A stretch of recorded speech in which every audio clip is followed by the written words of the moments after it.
I think the original song and the intentions behind it were fantastic because there needed to be, an immediate action for a crisis that was happening at the time.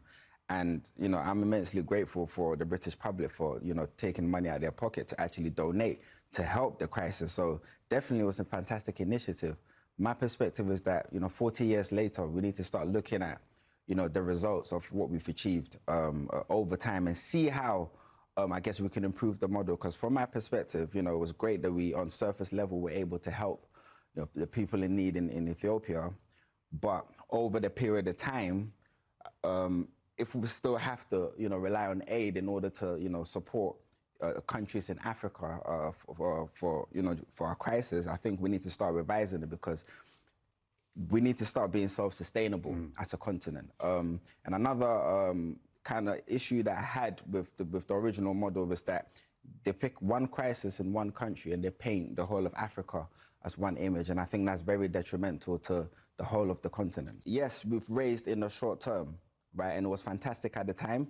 40 years later, what happened, the side effects of that was people refused to go to Africa to go on holiday. They'd rather give us £2 and move on with their lives, or when they could have given you 2,000 or 3,000 in it, as they do in LA or they do in IB. And then Africa would be able to solve its own problem. Exactly, because through revenue from tourism, trade, investment, we'll be able to be self-sustainable, because then we'll be able to, the economy will be able to grow, in a way where it's constructive for the people on ground. So therefore, if anything happens in the future, we'll be able to help ourselves.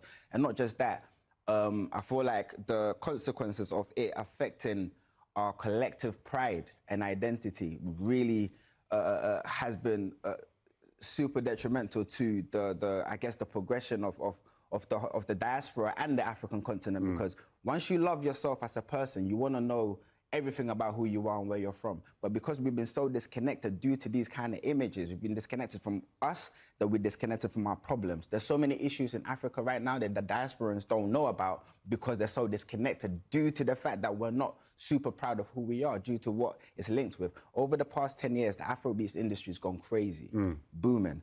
And as a result of that, Africans are now falling back in love with themselves. And we're now actually understanding what's really happening on ground. So there's a lot more support for things that are happening on ground than it was in 1984. So when I'm saying to him that, there's a way to position Africa as a place of opportunity, because there's a whole proud nation, this whole proud, diaspora that, love their continent and want to do something about it. So even now, the flow of funds going back into the continent is 90 billion compared to aid, which is 50 billion. So we want to help, ourselves. So we just need to have that dialogue to make it happen. Do you think it's added to the problem of racism?